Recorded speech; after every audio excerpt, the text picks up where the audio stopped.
ஆகாயம் இத்தனை நாள் மண் மீது வீழாமல் தூணாக தாங்குவது காதல்தான்.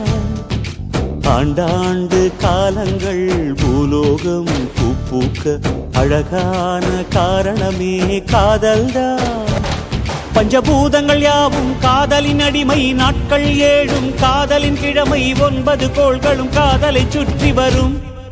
மரம் ஏற ஏணியை தந்தால் மலையில் ஏறி கொடியேற்றும், குண்டூசி கையில் தந்தால் கிணறே தோண்டிவிடும். வெறுங்கல்லை வைரக்கல்லாய் காதல் பார்வை மாற்றிவிடும், வெந்நீரில் விட்டால் கூட காதல் நீந்தும்.